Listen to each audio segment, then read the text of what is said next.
It is 1991. The Soviet Union is in a state of collapse.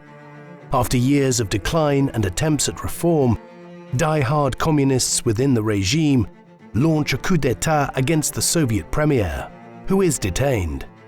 But this plot is soon halted when the ringleaders fail to gain the support of the army and public, who are increasingly desperate for change. With the authority of Moscow weakened, the satellite Soviet republics declare their desire for independence one by one, goaded on by the Soviet leader's rival, Boris Yeltsin, who will soon emerge as president of the Russian Federation. Finally, on Christmas Day 1991, the leader resigns, bringing the Soviet Union to an end after nearly 70 years. His name, Mikhail Gorbachev, the last premier of the Soviet Union.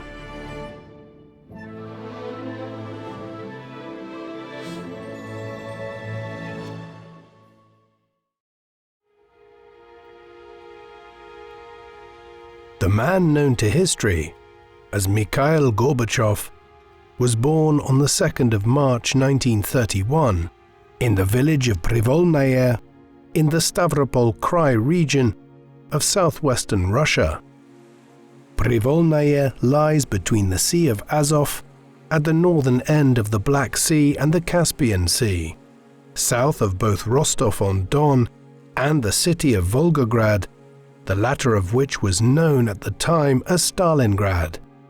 He was born with a distinct birthmark on his head, a small one at the time, caused by a malformation of blood vessels, though one which grew larger over time. Mikhail's father was Sergei Gorbachev, an ethnic Russian in this part of the USSR that straddled southwestern Russia, Ukraine, and the North Caucasus, and which was consequently an ethnic melting pot. Conversely, his mother, Maria, came from a Ukrainian family that had migrated from Ukraine some time earlier into southwestern Russia. She and Sergei married in 1928, when they were very young. Mikhail was their first child.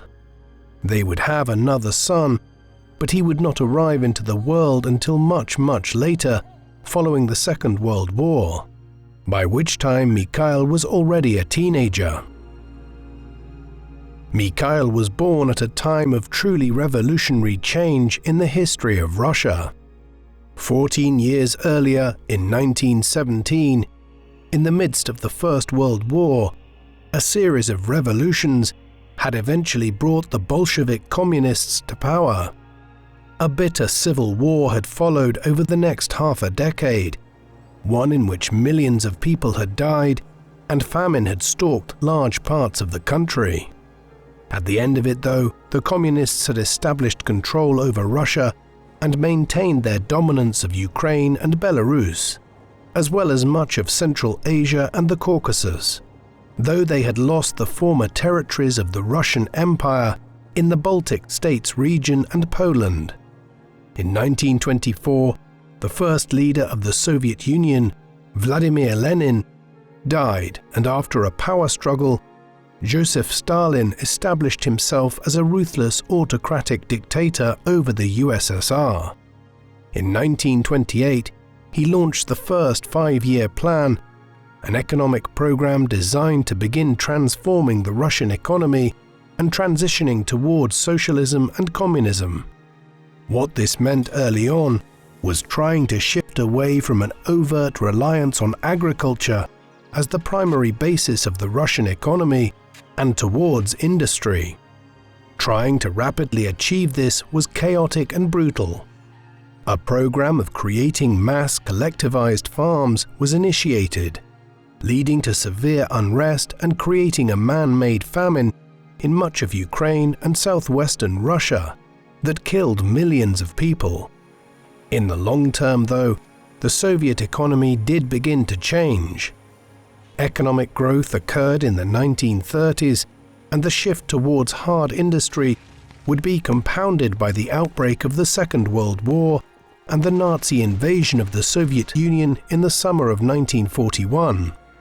Once the work of rebuilding was done in the late 1940s, Russia entered a period of unprecedented economic expansion in the 1950s. Thus, by the time Mikhail would enter his adult years, the changes that were underway when he was born in 1931 would have utterly transformed Russia from the rural, agricultural country which it was at the time of the Russian Revolution in 1917 into an urban, industrialized nation that was the world's second largest economy. Mikhail and his family experienced many tribulations while he was growing up. To begin with, they were living in the epicenter of the region worst hit by the famine of the early 1930s. Though Mikhail would have been blissfully unaware of how bad things were at that time, it was a struggle for the Gorbachevs, who were poor peasant farmers trying to adjust to the government's traumatic imposition of the agricultural collectivization policy. Several extended members of the family, including young Mikhail's uncles and aunts, died during this time as a result of the food shortages. Nevertheless, both his father and mother's families were committed communists. Mikhail's grandfather on his father's side, in whose house they lived during his younger years, had helped organize one of the first collective farms in the district. Yet this brought its own problems years later, as Stalin commenced the Great Purge of the communist system in the USSR, leading to the imprisonment of both Mikhail's grandfathers in the second half of the 1930s. Finally, in 1941, there came the trauma of war, as Nazi Germany and the other Axis powers invaded the USSR that summer. The region where the Gorbachevs lived became the focus of the conflict in Europe a year later, as the German dictator Adolf Hitler attempted to strike a decisive blow against the Soviets by taking both Rostov-on-Don and Stalingrad and securing the Caucasian oil fields further south from these two key cities. This completely disrupted life for the Gorbachevs, while Sergei had already been recruited into the Red Army by then. Though reported as being amongst the millions of Russian men who had died in the conflict at one point, he later turned up alive in 1943. By then, the tide had been comprehensively turned in what Russians like the Gorbachevs would come to know as the Great Patriotic War.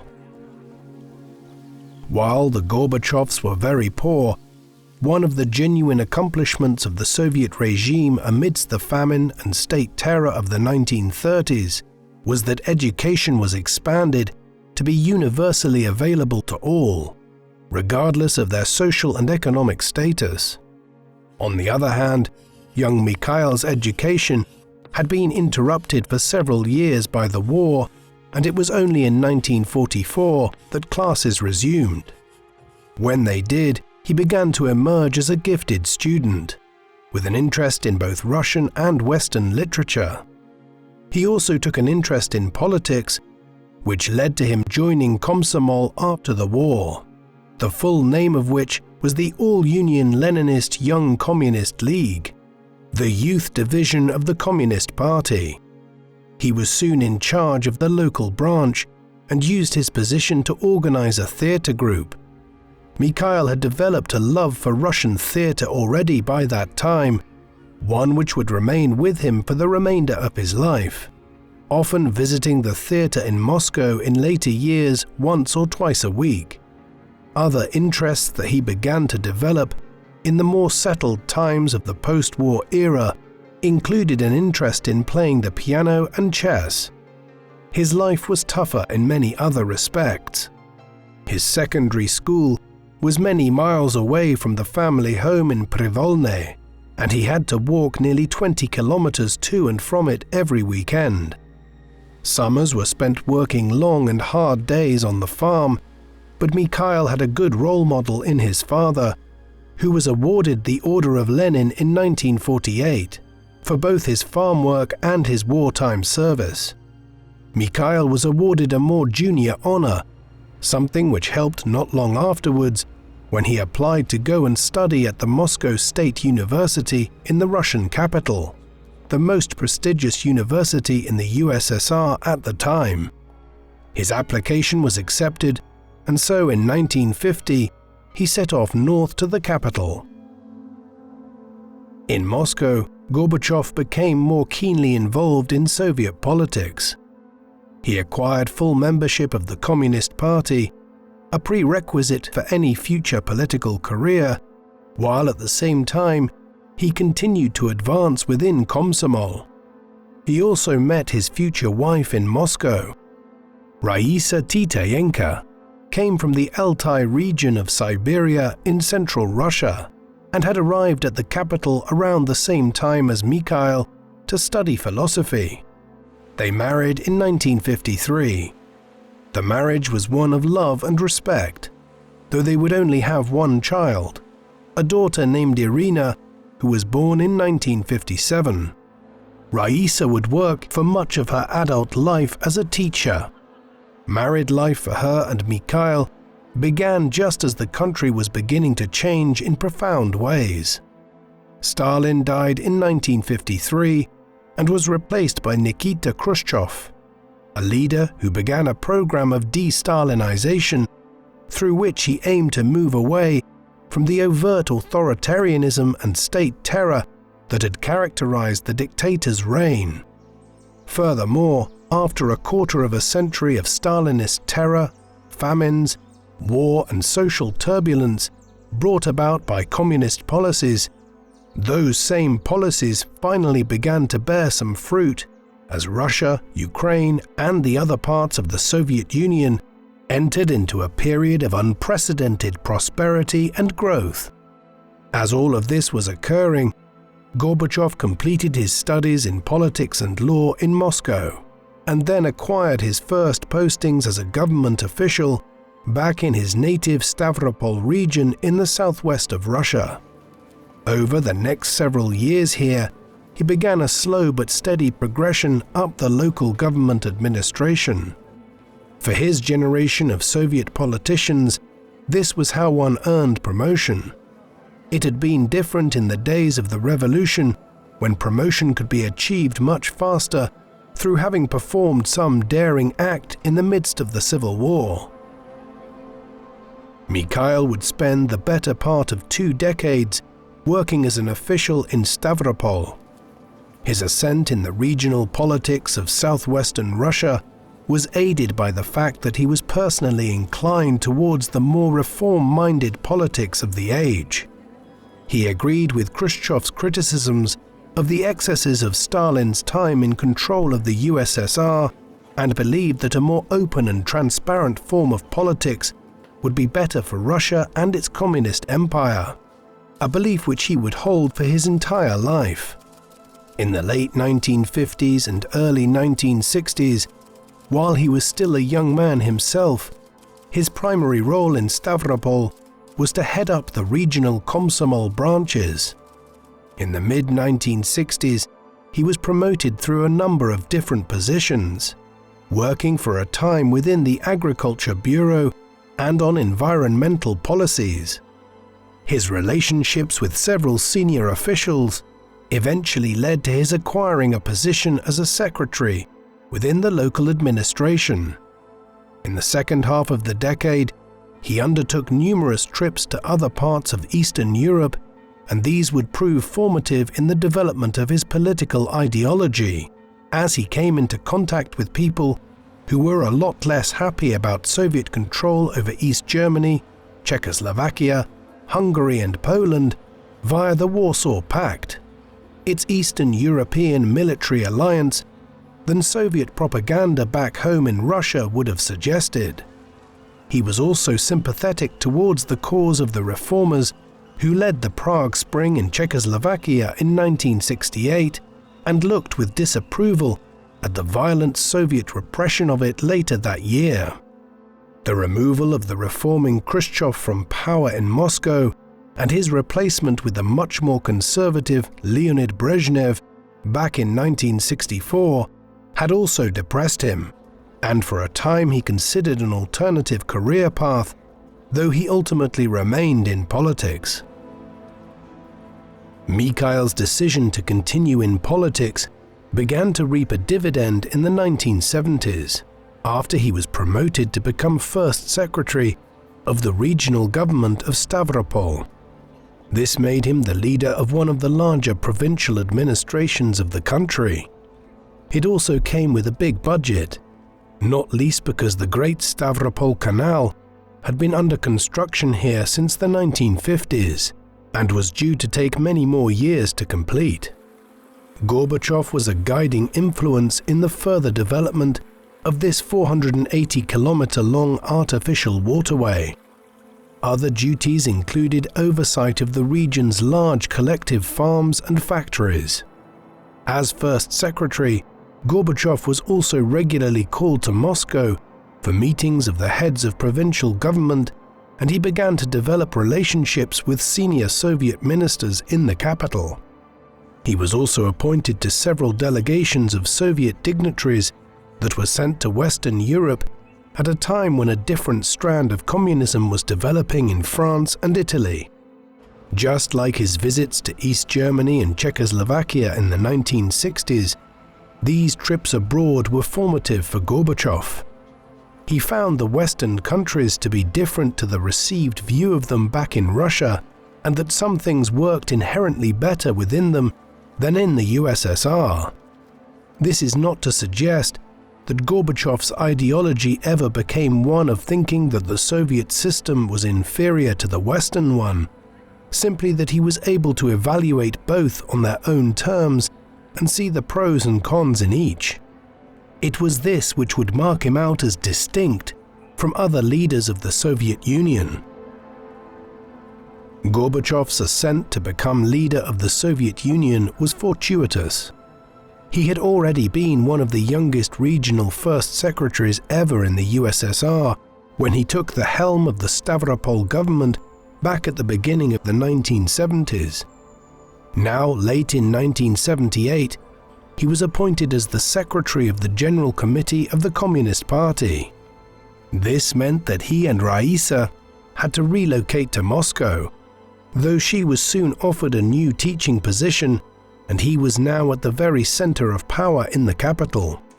His work was varied here. Much of it focused on the centralized management of the harvest and agriculture. Other work was more operational and administrative, and his abilities as an organizer were noted. It was these which led to his promotion yet again in 1980 to the Politburo, the political bureau of the Central Committee of the Communist Party, the most powerful governing body of the Soviet Union. Gorbachev was appointed as its youngest member at that time, at 49 years of age. His timing could not have been better. The Central Governing Council at the time was staffed by aged individuals in their late 60s and 70s, men who had first risen within the Communist Party establishment during the war. Since 1964, Leonid Brezhnev had led this generation of Soviet politicians. He had been ill since the mid-1970s and eventually died in 1982. The former head of the Secret Services, the KGB, Yuri Andropov, succeeded him, but he was already nearing his 70th year and he died early in 1984. The third leader in less than 2 years was Konstantin Chernenko. At 72 years old when entering office, his appointment was hardly a long-term solution. And so it proved. Chernenko died after just 13 months at the helm of state. It was then that the party establishment began considering whom from amongst them might make for a suitable leader that would last more than a year or two. A younger man with new ideas was surely what was needed, and thus Mikhail Gorbachev was made General Secretary of the Communist Party and the new leader of the Soviet Union in March 1985. Gorbachev came to power at a time when the Soviet Union had been mired in problems for many years. While the 1950s and 1960s had seen huge growth in the Russian economy and a transformation of the material standards of ordinary people, Thereafter, the system had completely stagnated. Some of this was related to international developments. The 1973 oil crisis also triggered nearly a decade of so-called stagflation in many Western countries, whereby economic growth flatlined even as inflation remained at a persistently high level. However, the Russian case was different. There were some parts of the Soviet economy that had simply become dysfunctional.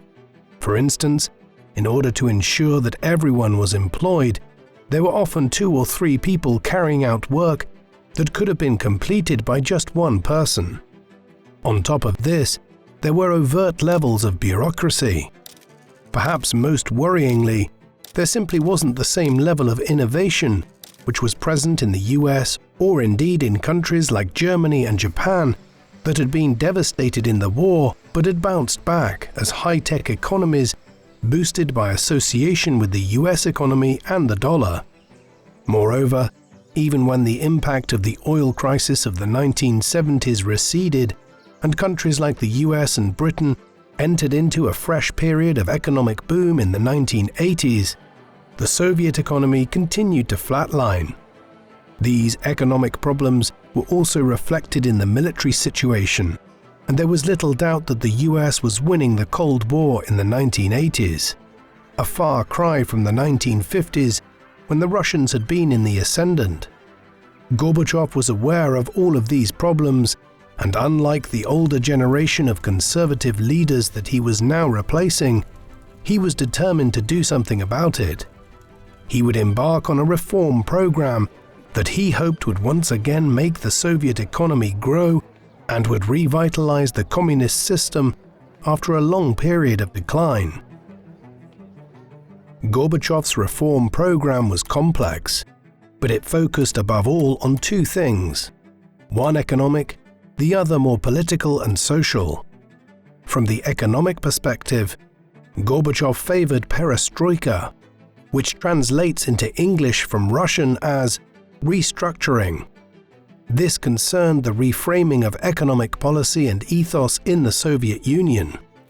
Communism is based on the idea of property and goods being held in communal ownership, with the state acting as a powerful broker to ensure that there is an equal division of resources amongst the entire population. This requires a command economy where all elements of economic life are mediated to some extent by the government. However, because of the myriad problems which the Soviet economy had experienced in the 1970s and into the 1980s, many were casting a more critical eye on the communist system within Russia than they would have done in the 1950s and 1960s. Gorbachev was sympathetic towards the idea of some limited reforms whereby elements of free market economics would be introduced into the communist system. This is hardly so unusual. Within capitalist countries, there are different forms of capitalism. Some capitalist economies emphasize free market enterprise economics, where governments take the view that they should interfere in the economy as little as possible.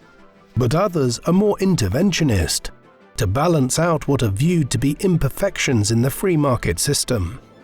In adopting perestroika, Gorbachev was claiming that some small elements of the free market system should be introduced into the Soviet economy.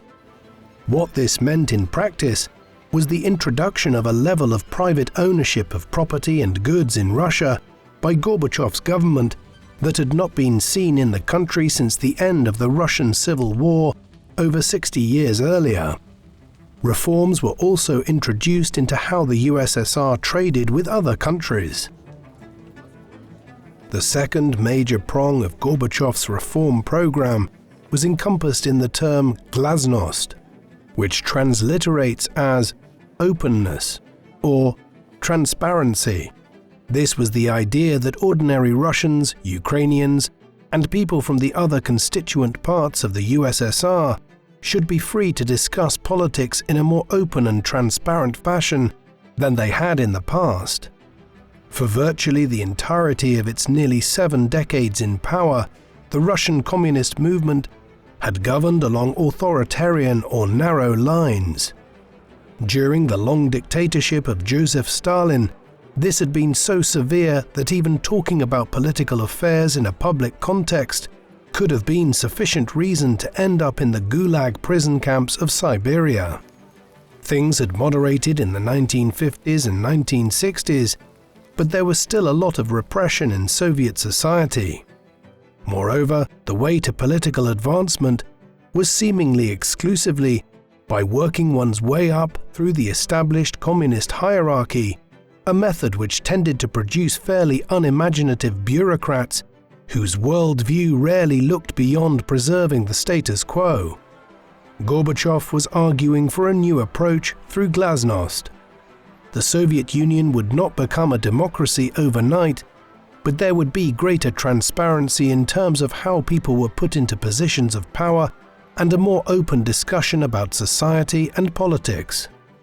As part of this, a more open media, one which was not to all intents and purposes simply a propaganda wing of the Communist Party, was allowed to develop.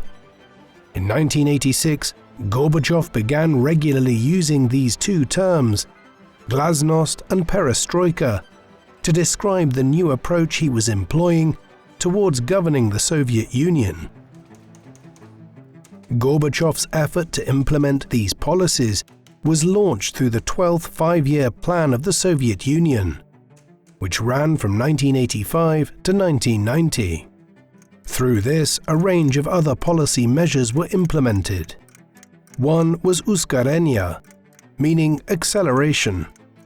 This was an expansion of something which Andropov had half-heartedly tried to adopt between 1982 and 1984, and which was similar to the concept of economic stimulus in Western capitalist countries. Money was pumped into the system to try to develop a greater amount of mid-sized businesses, though ultimately this had an inflationary effect and was abandoned in favor of a less aggressive form of perestroika before long. Elsewhere, new administrative measures were introduced. Several government ministries and entities were amalgamated into Agroprom, a giant government body in charge of Soviet agriculture and food production. This then engaged in efforts to stimulate local ownership and production, the idea being to create elements of a more free market economy. In all of this, he stressed that what was being introduced was a latter-day version of the new economic policy which Lenin had followed back in the early 1920s. Finally, a prong of Gorbachev's economic policy, one with a social element, was an effort to curb excessive alcohol consumption, which had become a scourge of Russian society, leading to deaths, ill health, and huge amounts of lost productivity. Overall, Gorbachev's reform program would have mixed results. His economic reforms were broadly unsuccessful. Conversely, his political reforms could be viewed as a great success story. People began to really question the society they lived in and how it operated. The only problem, as we will soon see, is that this served to undermine the integrity of the USSR and the Warsaw Pact that it led in Eastern Europe. Gorbachev's reform program was not restricted to domestic affairs. He also wanted to reorientate relations with the United States and the Western Bloc. When he came to power in 1985, the Cold War was in one of its hottest phases of the entire conflict. Not since the early 1960s, when the erection of the Berlin Wall and the Cuban Missile Crisis had pushed the world closer to nuclear war, had things been as bad. Much of this was fueled by the aggressive approach of Ronald Reagan after he entered office as President of the United States in 1981. Reagan and his advisors could clearly see that the USSR was on the back foot as Western economies rebounded in the early 1980s and the Soviet Union remained static. America also had growing technological advantages as it entered a period of dynamic personal computing. Washington consequently decided to commence a new space and arms race of sorts. In 1983, Reagan had announced the inception of the Strategic Defense Initiative. The idea was to create a missile defense system in space, which would make it possible to intercept Soviet ballistic missiles armed with nuclear warheads if they were fired at the United States. It was fanciful to imagine that such a system could be developed in the 1980s, and indeed, many people derisively referred to it as the Star Wars program at the time. But in pushing it, Reagan was challenging the Soviets to a new space race at a time when they had neither the resources nor the technical capabilities to engage in one. More broadly, this led to growing tensions between the US and the Soviets, which manifested in November 1983 when the Soviets came close to initiating a nuclear strike after they became convinced that NATO training exercises in Europe, codenamed Able Archer 83, were possibly a front for a real attack on Eastern Europe. Though it is little known about today, barring the Cuban Missile Crisis, this was the closest the world came to a nuclear confrontation during the Cold War. Gorbachev immediately embarked on developing a new relationship with the United States. In November 1985, he and Reagan met for the first time at Geneva in Switzerland. The summit was markedly successful. Reagan and Gorbachev liked each other and were able to get along, though their political ascents could not have been more different, with Reagan having been a Hollywood movie star before he rose through Californian and then national politics to the White House. They both came from humble, rural backgrounds. They also got round to discussing how much both countries had to gain by diffusing the Cold War than by continuing it. Meetings often ran over at Geneva as they discussed a range of matters that went beyond the agreed itinerary. At one point during it, Kenneth Adelman, an American diplomat at the time, remembered Reagan arriving back to the American team after meeting with Gorbachev and proclaiming that Mikhail was a fundamentally different type of Soviet leader to those which the US had dealt with before. This initial good start was followed up on at a second summit in Reykjavik in Iceland in October 1986. Both teams arrived with ambitions to strike a major deal that would cement the perception of a détente, or major de-escalation of the Cold War. To this end, Gorbachev was primarily looking to persuade Reagan to abandon the Strategic Defense Initiative, the new American effort to extend its program of nuclear deterrence into space. Reagan wanted to press Gorbachev on domestic reform and issues related to human rights in Eastern Europe. At the end of it, no agreement was reached, as Reagan walked out of one meeting on the issue of the Strategic Defense Initiative, but both had realized how eager the other was to drastically tone down the nuclear threat after decades of heightened tensions. Reykjavik paved the way for the end of the Cold War. In the end, the Geneva and Reykjavik summits bore fruit in 1987, specifically in terms of a wide-ranging agreement on nuclear de-escalation. In the aftermath of the initial meetings in Geneva, Gorbachev had made it publicly known that he wanted an agreement with the US that both nations would begin to scale down their nuclear arsenals with a view to potentially banning such weapons of mass destruction altogether in the 21st century. While this was fanciful, it did demonstrate his commitment to drastically reducing the nuclear threat. The failure to reach a binding agreement at Reykjavik did not scupper these negotiations, and early in 1987, further progress was made when the Americans and their allies in West Germany declared that they would remove some of their nuclear-capable long-range missiles from Central Europe. This gesture of goodwill was followed by a third summit between Reagan and Gorbachev in December 1987, this time in Washington, D.C. Both leaders were facing some domestic turmoil and Reagan's second term in office and time as president was nearing a conclusion, with elections scheduled for November 1988. As such, they both wanted a success out of the summit in the American capital. That's exactly what they achieved. Shortly after lunch on the 8th of December 1987, they signed the Intermediate Range Nuclear Forces Treaty.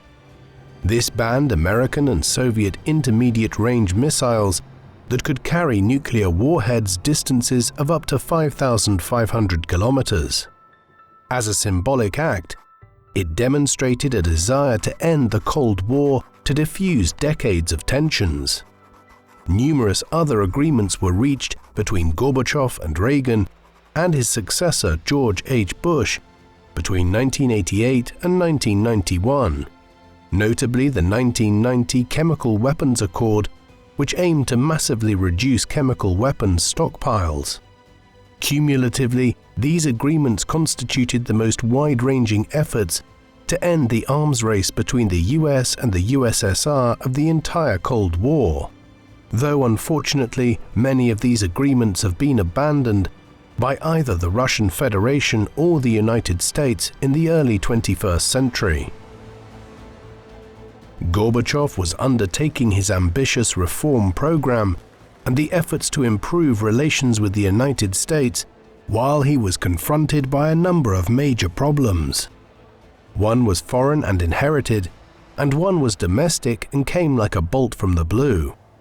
On Christmas Eve of 1979, Soviet forces had invaded Afghanistan on the southern border of the USSR in Central Asia in an effort to shore up support for Afghan communists that had come to power in the spring of 1978 through the Sour Revolution, yet which faced growing resistance from numerous parties in the country, including Islamic militant groups. The Soviets became bogged down in Afghanistan in much the same way that the Americans had in Vietnam in the 1960s, unable to defeat an enemy with much more limited resources, but which was able to survive through a tenacious campaign of asymmetrical warfare. By the time Gorbachev came to power, the war in Afghanistan had turned into one which seemingly could not be won, with religious mujahideen being supplied by the Americans operating from bases in the mountains. Gorbachev viewed the war as an unwelcome inheritance. It was clear by 1985 that there was little to be gained from continuing it. He attempted a strategic alteration of approach in 1986, and when this failed to have any impact in 1987, he declared that Soviet forces would be withdrawn from the country. Disengagement began in the summer of 1988, and the last Soviet forces withdrew in February 1989. Moscow continued to provide indirect support to the Afghan communist regime, but it was on borrowed time after the withdrawal, and the country descended into a more anarchic civil war in the early 1990s, from which the Taliban would eventually emerge as the new government. The other major crisis which Gorbachev faced early on in his time in charge emerged suddenly. On the 26th of April 1986, the No. 4 reactor exploded at the Chernobyl nuclear power plant in northern Ukraine, near the border with Belarus and north of the city of Kyiv. When the incident happened, staff had been running tests on the cooling system. A woefully inadequate response by the security team on the ground compounded the situation. Most alarmingly, people were left in place in and around the site for far too long after the incident occurred, exposing them to toxic levels of radiation. Gorbachev himself was not blameless in terms of the response. He followed the Soviet textbook approach of limiting the amount of information being released to the public and pushing through a state solution. Though in evaluating his response, it should be borne in mind that he was not a scientist. Instead, he was operating with the information provided to him in Moscow, which was very poor early on. Eventually, the entire area had to be emptied and a vast containment zone was established. Gorbachev would later reflect that the Chernobyl disaster was possibly the single biggest cause of the collapse of the Soviet Union. It fundamentally undermined faith in the system in Ukraine and led to the sundering of one of the core elements that held the USSR together, the union between Russia, Belarus, and Ukraine. It also fueled the drive towards glasnost, to a degree which Gorbachev had not fully intended. What else could be expected other than more openness when it was the secrecy of Soviet government that had allowed the disaster to become as deadly as it did? The area around the plant remains uninhabited today, and cleanup costs are still significant for what was the most destructive nuclear accident in history. While just a few dozen people died in the immediate incident and the days thereafter, thousands died from health complications owing to radiation exposure in the years after. The Chernobyl disaster added to a sense of growing unease in Eastern Europe about Soviet rule. Moreover, in the more open environment which Gorbachev was allowing to develop, people were willing to express their discontent in a way which had previously not been possible. This was particularly the case in the Warsaw Pact countries. Nations like East Germany, Poland, Hungary, and Czechoslovakia, which were not part of the USSR, but which had formed part of the Soviet bloc of Warsaw Pact countries in Europe since the alliance was created in 1955. Earlier attempted revolutions in Hungary in 1956 and Czechoslovakia in 1968, and the way they were crushed by the Soviets, had convinced a generation of Eastern Europeans living in the Warsaw Pact nations that resistance to Moscow's dictates was pointless and would only lead to a more repressive environment. But now it seemed as though change was in the air. In 1986, there were mass student demonstrations in many parts of Eastern Europe. These were followed in 1988 by nationwide strikes in Poland, led by the Nobel Peace Prize winner and future president of Poland, Lech Wałęsa. These started small at numerous steelworks in the country and swelled in the months that followed, to the extent that the communist government was forced to enter into negotiations with the workers early in 1989. These culminated in an agreement to reform the political system, to introduce a more democratic governmental system. Gorbachev played a significant role in these developments.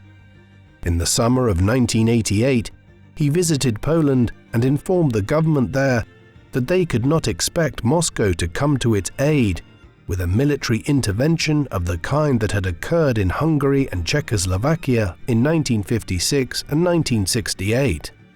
Had it been almost any other Soviet leader in charge in Moscow, there would have been a military response. Developments in Poland opened the floodgates to further revolutionary developments in Eastern and Central Europe in 1989. This was epitomized by the fall of the Berlin Wall. Back in 1961, in order to stop a vast population drain from East Germany to West Germany via Berlin, a city that was divided up between the Soviets and the Western Allies at the end of the Second World War, the government of East Berlin began building a physical wall around West Berlin. It had become the very symbol of the Cold War, dividing a city, a country, and a continent. Moreover, while West Germany had boomed economically as the powerhouse of the European economic community, East Germany had stagnated. In late 1989, the wall would come crashing down very abruptly. These events began along the Austro-Hungarian border when the Pan-European Picnic, an event held in August 1989 to symbolize increased communication between the two neighboring countries, led to the border being opened between Austria and Hungary. Before long, there were people traveling from East Germany to Hungary, and then from there to Austria, and north again to West Germany. all of a sudden the Berlin Wall had become superfluous, and tens of thousands of people began making the circuitous trip to West Germany in September and October. As these developments occurred, security around the Berlin Wall itself was loosened. Then, on the 9th of November 1989, the East German government declared that people could visit West Germany. Within hours, people had gathered to begin physically tearing down sections of the Berlin Wall. By the end of the year, thoughts were turning to the reunification of Germany after 4.5 decades of being a divided country. Gorbachev's response to these events was critical. As with strikes in Poland in 1988, if he had chosen a more hardline approach, he could probably have crushed efforts to open the border between Austria and Hungary and curbed the movement of people in the autumn and early winter of 1989. Indeed, one of the concerns of those who organized the Pan-European picnic in August 1989 was that if Gorbachev was seen to tolerate this breaching of the tight border arrangements in Central Europe, it could lead to a coup in Moscow and his replacement as Soviet leader with a more traditional Cold War leader. This did not occur, and while not explicitly sanctioning it, Gorbachev referred positively to Miklos Németh, the Hungarian premier, when asked about the developments. Nor did he attempt to stop what was happening in Germany. Free elections were held in the East in February 1990. Monetary union between East and West was agreed to 3 months later, and in October 1990, the two parts of the country were reunited. Incredibly, Gorbachev was more positive about these developments than some of his Western counterparts. Both the Prime Minister of Britain, Margaret Thatcher, and the President of France, François Mitterrand, were both reluctant to see Germany reunited, believing, with some justification, that German unification back in 1871 had destabilized the European balance of power to such an extent that it led to the two world wars of the 20th century. They had grave reservations about allowing Germany to re-emerge as the most powerful economy in Western and Central Europe again. One of the provisions that were placed on the French agreeing to this was that the German Deutschmark would be transformed into a pan-European currency used by the members of what was soon to be renamed the European Union. Therefore, Gorbachev allowed German reunification to happen, whereas Mitterrand demanded the euro currency in return. The fall of the Berlin Wall and German reunification opened up an issue which continues to have striking significance today, 35 years later. West Germany had been a member of the US-led military alliance, the North Atlantic Treaty Organization, more commonly known as NATO, since 1955. Reunification created a problem insofar as it involved an extension of NATO eastwards towards Russia and the Soviet Union, as East Germany effectively united with West Germany. This opened up an immediate debate about the future of NATO, as the Soviet Warsaw Pact collapsed in Eastern Europe, an issue with a modern resonance, given that Vladimir Putin has consistently argued that the core reason for Russia's invasion of Ukraine has been to ensure that the country does not become a member of NATO. There was never a formal agreement that NATO would not expand further eastwards, and Gorbachev's statements over the years were not consistent about what had or had not been said in diplomatic discussions in the early 1990s. However, there is little doubt from examining the statements of leading diplomats and government ministers from various countries at the time that there was a tacit understanding that NATO would not expand further east after the reunification of Germany. Indeed, the first months of 1990 had even seen Gorbachev involved in debate about whether German reunification should be contingent on its leaving NATO altogether, so as to avoid an extension into East Germany. There was clear consensus when Germany was granted what was termed a special military status as a member of NATO, that this would be the final extension of the alliance. And yet the unwritten agreement was soon abandoned. As America's power reached its peak in the mid-1990s and Russia descended into economic and military collapse, NATO was expanded, notably through mass enlargement in 1999 as Poland, the Czech Republic and Hungary joined, and then the Baltic states, Slovakia, Slovenia, Romania and Bulgaria in 2004. These concessions on German reunification and a wide range of other matters in the Warsaw Pact countries were leading to a growing wave of unrest within the core of the Soviet Union itself. Gorbachev could not win, it seemed. For liberal reformers who wanted to create a Western-style market economy, he was not moving fast enough to change the very nature of Soviet society. While for many conservatives and communist ideologues, what he was engaging in was a complete aberration, a seeming abandonment of 3/4 of a century of Soviet policy and a capitulation to the West. It did not help matters that when Saddam Hussein's Iraq invaded Kuwait in August 1990, Gorbachev broadly agreed with the approach of President Bush in commencing what would become the first Gulf War to force Saddam Hussein out of the small Gulf state. All of these developments led to a lot of grumbling in the Kremlin and the halls of power in Moscow, a city whose politics was still dominated to a large extent by elderly politicians who had come of age back in the 1950s and 1960s when the Cold War was at its height. In a clear sign of how perceptions of Gorbachev could differ within Russia from the rest of the world, in 1990, when he was awarded the Nobel Peace Prize for his role in the radical transformation of Europe's politics the previous year, he actually received quite a lot of criticism within Russia itself.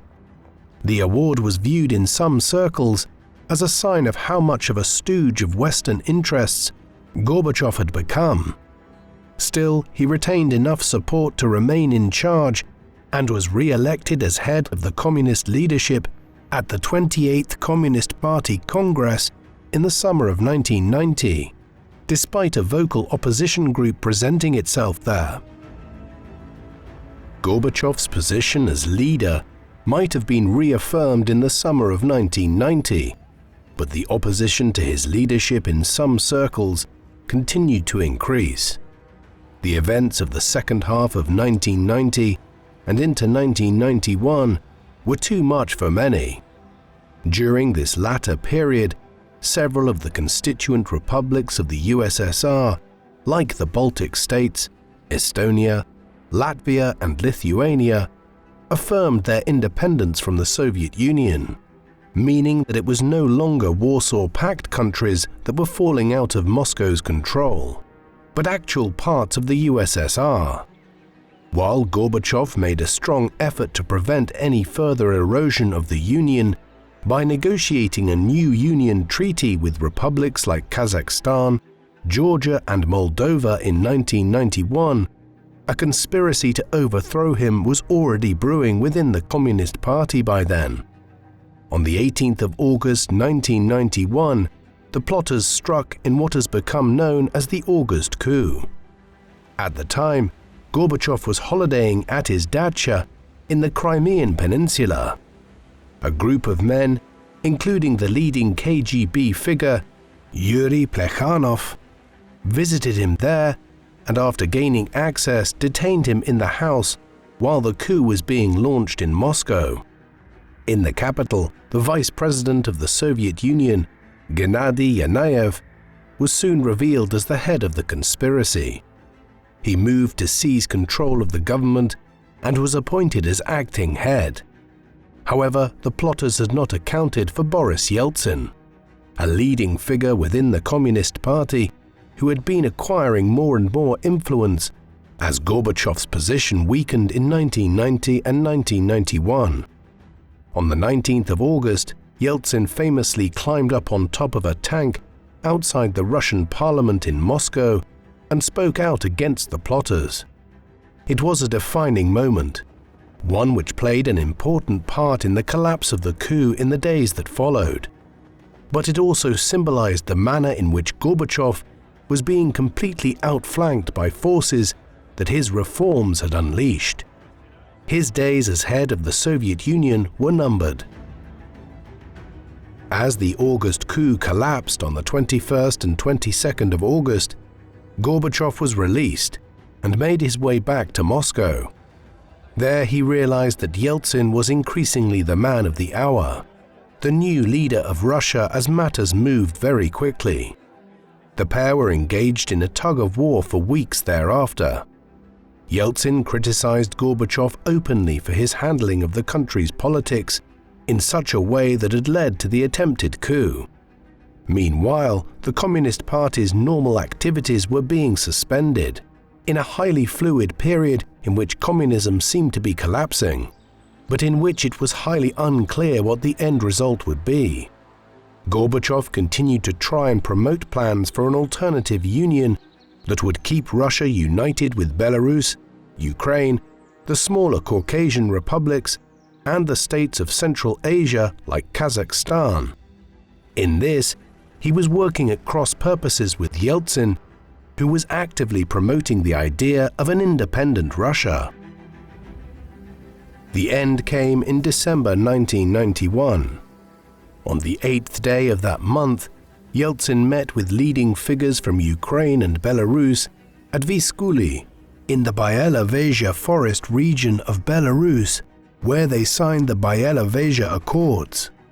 Under the terms of these, it was declared that the Union of Socialist Soviet Republics had ceased to exist and that Russia, Ukraine, and Belarus would henceforth be independent nations. The accords were agreed to out of a fear that if a voluntary dismantling of the USSR was not effected, then it would descend into war, much like had erupted all across the Balkans in 1991, as Serb-dominated Yugoslavia tried to retain control over places like Croatia. In the days that followed, the other smaller republics of the USSR agreed to the dismantling. With this, Gorbachev's position became untenable, and on Christmas Day 1991, he stepped down as president of the Soviet Union, effectively relinquishing control over Russia to Yeltsin. His goal had been to reform the USSR, but in the space of 6 years in charge, it had collapsed with surprising speed. Gorbachev now stepped entirely away from frontline politics. He played little role in the chaotic politics of Russia in the 1990s. This was a vast country and one of the world's wealthier nations, yet one in which the state had run everything, from heavy industry and national infrastructure to home ownership and local shops. With the collapse of the Soviet system in such a tumultuous fashion, rather than the gradual reform of it that Gorbachev had favored, the entire country moved into a period of hyper-privatization. Vast state assets were to be sold off. Moreover, this was occurring in an environment of lawlessness, as the systems which had governed Soviet society for 3/4 of a century collapsed. Hyperinflation was also setting in.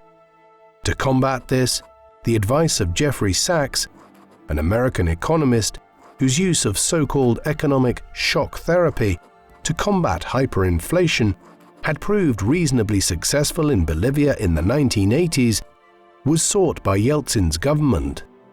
His approach did not have the desired effect in Russia, and by 1998, the country would be mired in such an economic quagmire that it had to devalue the ruble and default on its national debt. At the same time, the country's vast resources were acquired by a collection of several hundred Russian oligarchs, individuals who exploited their connections to the Russian political establishment in the 1990s to acquire enormous assets for a fraction of their value. This corrupt enriching of a small and newly emergent elite occurred even as ordinary Russians had their standards of living plummet as the Soviet system collapsed and was replaced by utter instability throughout the 1990s.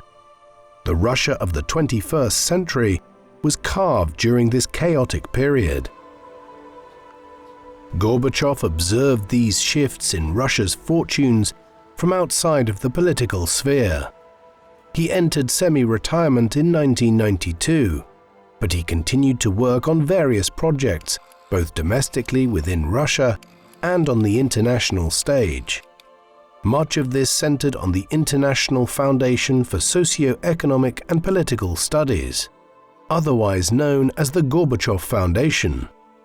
It was a mix of a philanthropic entity and a think tank that sought to develop ideas for Russia's development in the post-Soviet era.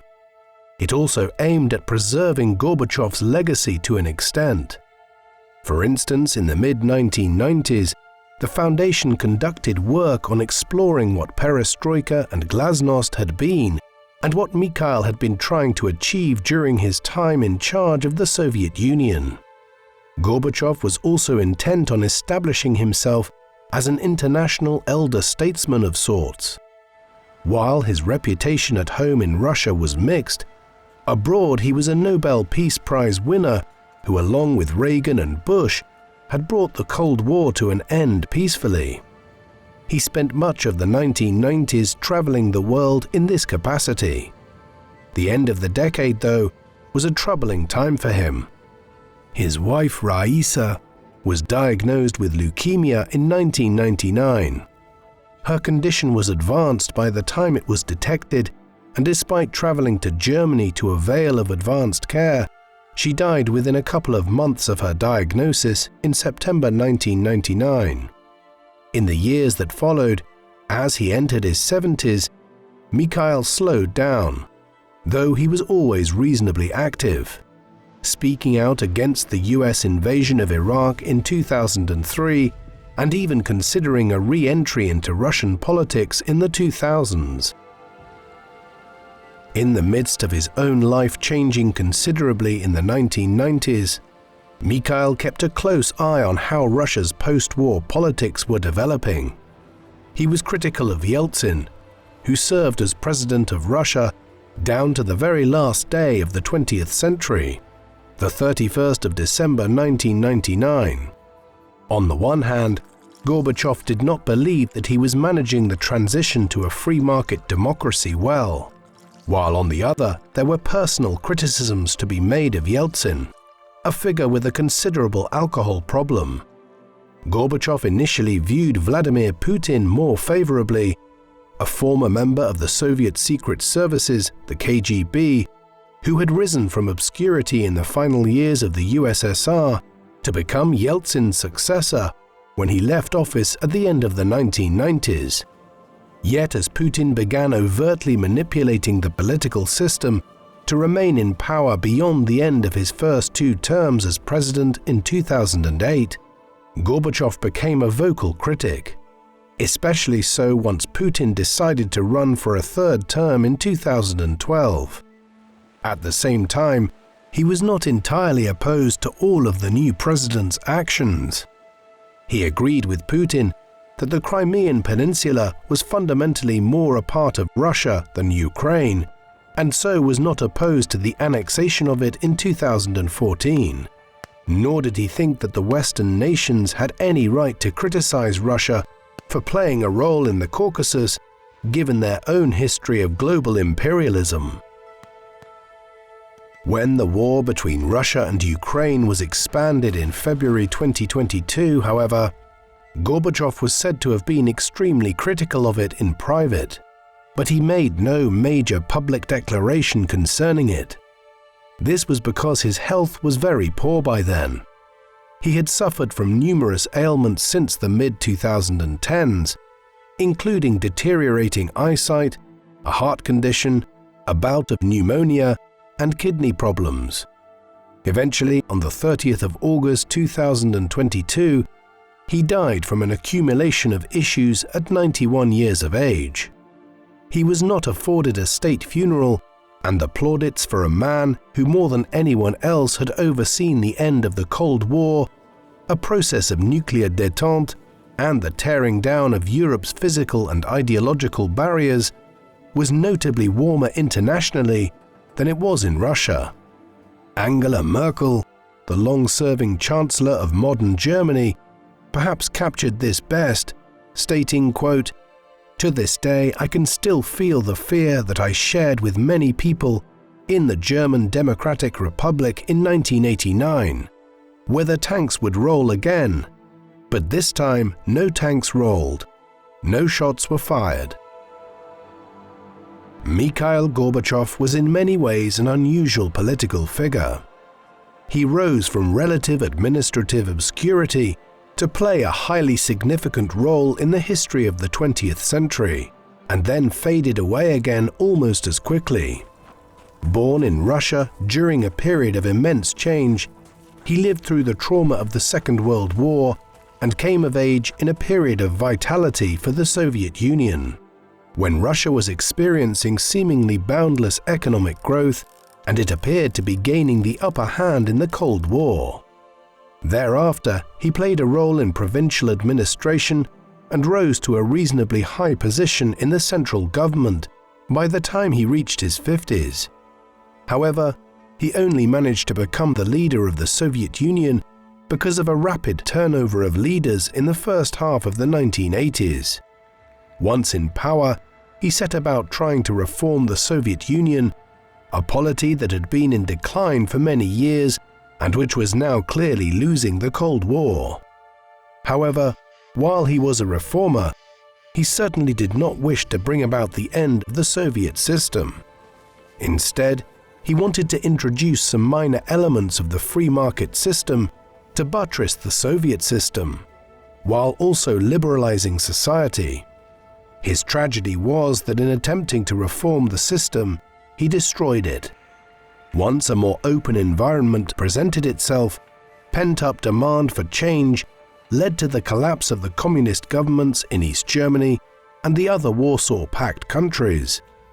This in turn led to political chaos in Russia, during which he was politically outflanked by Boris Yeltsin, and the whole communist system came crashing down. Gorbachev's career as a major political leader was over at that point.